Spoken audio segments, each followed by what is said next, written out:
Okay, today I am taking action on my dream.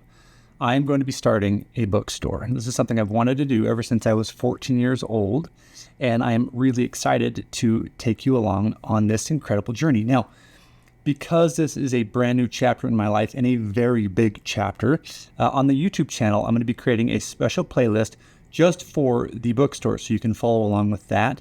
It will still be on the Read Well Podcasts channel, but it will be its own playlist. And so today in this episode, I'm going to share with you my thoughts on getting this thing off the ground, my plan of attack, and I'm going to tell you all about the bookstore and what makes it special. Let's get into it. Hey everyone, welcome back to the Read Well Podcast. My name is Eddy Hood, and I think I have gone mad. I'm actually starting a new business today. It is a bookstore, as I mentioned before, and I came up with this bookstore idea when I was probably about 14 years old. Now, you might not believe me, but you can ask my wife. We were dating back then, and I sat down with her once and told her about something called Edgewater Bookstore. It's always been called Edgewater Bookstore. I just love that name. It has stuck with me for many, many years, and we have talked about it through all of our dating and our marriage. Every time we go on vacation or to a new city, we're always looking at buildings to think about, wow, would this be a great place to put Edgewater? It's just this really beautiful dream that I've always had in the back of my heart. Well, I say heart because instead of mind, because I love the idea of a bookstore, but mentally, sort of logically speaking, running a bookstore is probably the least financially viable business you could run today. Now, I would argue that local bookstores are not dying, but let's be honest, it is not sort of the best business idea out there. If you're going to run a bookstore, you're going to do it knowing that you're not going to make a bunch of money, but you're doing it because you love books and you love community and you love people, and your goal is to inspire people to love these books as well. And that's really how I want to spend my life. I want to dedicate my life to the books that I love and hopefully helping other people love them as well. But to do that, I have to take a measured approach. I can't just jump right in. So I actually have a couple different steps I'm going to be taking today, and I'll walk you through each of them. And first of all, I'd like to tell you about the store itself. The title of the book, or the bookstore, again, is called Edgewater Books.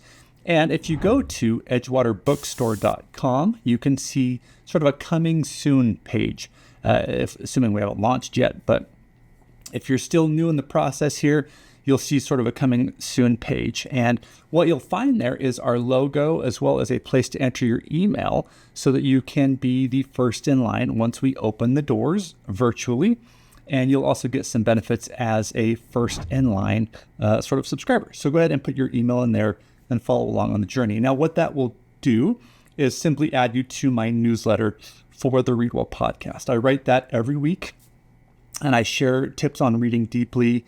I always give a book recommendation, but now there will be a section of that newsletter that is following the progress of Edgewater Bookstore, and you can stay up to date on what's happening there. So that's step one. Go check that out. Okay, so in order to get a bookstore off the ground, I'm going to have to start virtually first. It makes no sense to go out and get a building and spend all the money on rent and property insurance and all of that stuff. I need to make sure, first of all, that I can actually sell the books that I love, as well as I'll be selling a few other things that I find are just sort of must-haves or essentials to helping me think better, just products that I love, things that I make myself, or stuff from other vendors that I'll be adding to the store online.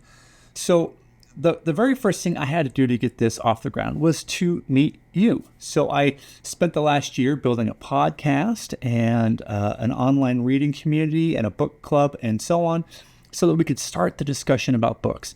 It's taken about a year to build that, but it has been such a rewarding experience. I've met thousands of people, everybody wanting to talk about books that really matter. I think there are a lot of people that are just hungry for a book that makes them think. And that's what my bookstore is going to be about. Every book that I sell in that bookstore is going to be designed to help you think at a deeper, more meaningful level. So I'll be selling books that are more focused on philosophy or philosophically sort of driven. It will be both fiction and nonfiction, but they are related to the kinds of book recommendations that I've been making for the past year to you. So you know kind of what I talk about in the books that I discuss. So I would like to read to you the description of this bookstore and why I think it's special. So here we go. All right, what makes Edgewater Bookstore special? I'm reading this off my phone because I am professional today. I wrote, Edgewater Bookstore offers a curated experience for discerning readers. Each book in our collection is chosen for its depth and meaning, handpicked by Eddy Hood, host of the Read Well podcast. Every purchase includes a custom reading guide, bookmark, and a set of Eddy's book notes for further study. Beyond books, our selection features Eddy's favorite thinking, reading, and writing essentials designed for deeper reflection and study. Receiving a package from Edgewater Bookstore is a special experience. Inside, you'll find your books accompanied by high-end stationery sealed with our wax medallion.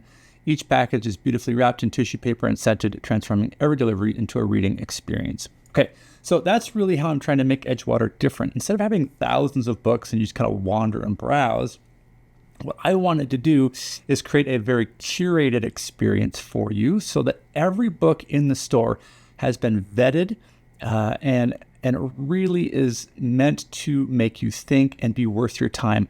I think one of the things I get really overwhelmed by, not frustrated by, just overwhelmed when I go into a bookstore, is that there are millions of titles. And while that sounds really nice because you get to sort of browse and get lost, it's also like, oh my gosh, I don't know where to start. I don't know what I should read. And you end up sort of buying or picking books you're never going to read, or you buy books that just aren't interesting or aren't what you thought they would be. So I want to make sure every book I sell is vetted for you and has had a lot of thought put behind it. Okay, so that's the description. Now I need to get the website launched, which I've begun to do. I've got the store being built at edgewaterbookstore.com, but that's going to take me a little while, right? I've got to get products on there. I've got to start speaking with vendors, and it's going to take a minute. So I'm also in the throes of picking the first 10 books that I want to put on there for sale, as well as finding a few other products to go along with those books. So what's going to happen is every week as I'm sort of going through that experience, I'll just give you an update. Here are the books I'm working on. You'll see me adding products to the website store and so on.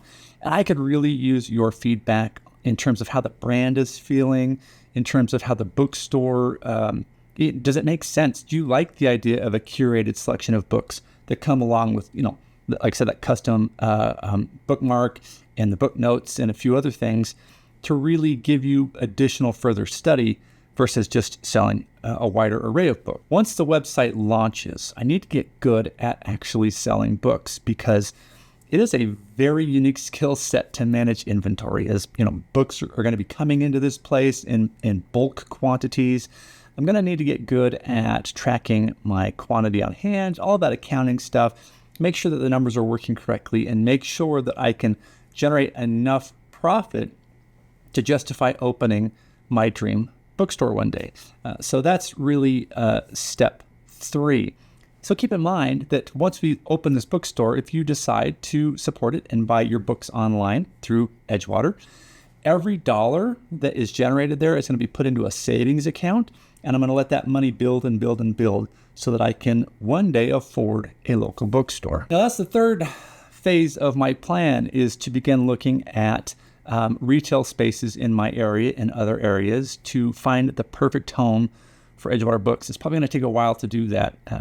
Looking for retail space is kind of like looking for a home. It's a big expense. There's a lot that goes into it, and there are a lot of unknowns, costs that maybe you haven't thought about, and so on. Anyway, I don't want to bore you, but I'm going to take you along with camera in hand as we go and tour retail spaces and look at junk piles of bricks and everything else.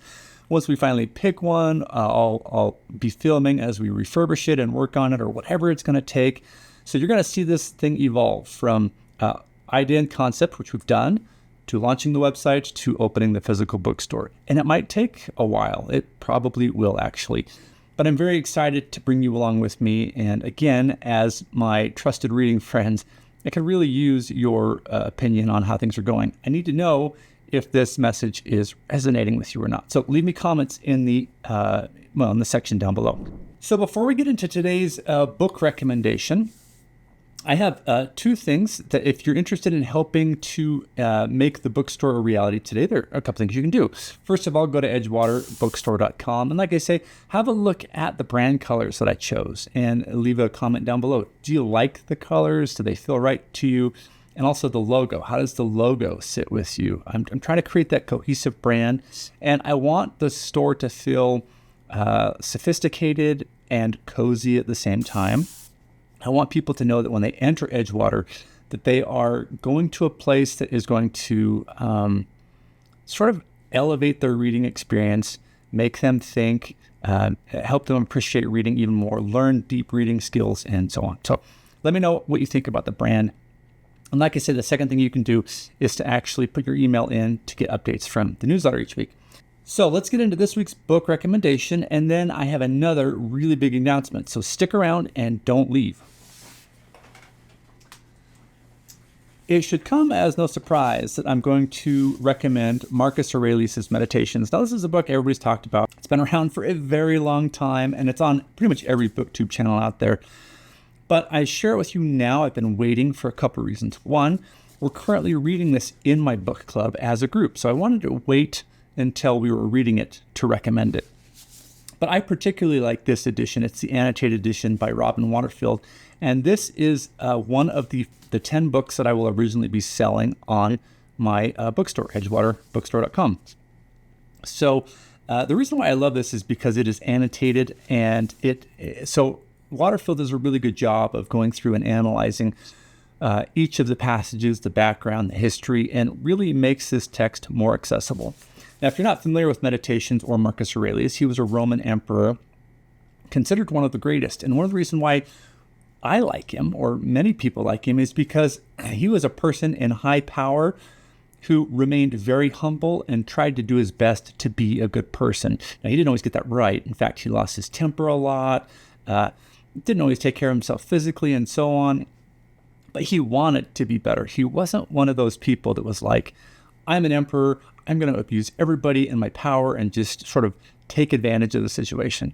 Instead, Aurelius worked really hard at sort of achieving the 4 virtues of Stoicism. So Marcus Aurelius is a Stoic, as you probably know. And the 4 virtues of Stoicism are wisdom, courage, temperance, and justice. So those are the 4 that he really cares about. And the idea here is that in order to do well in life, to live well, you want to be exercising your best judgment in obtaining those 4 virtues. Everything else is what a Stoic would call an indifferent. They really don't matter. Like money, although it's nice, is an indifferent. It doesn't really make you a better person or a worse person.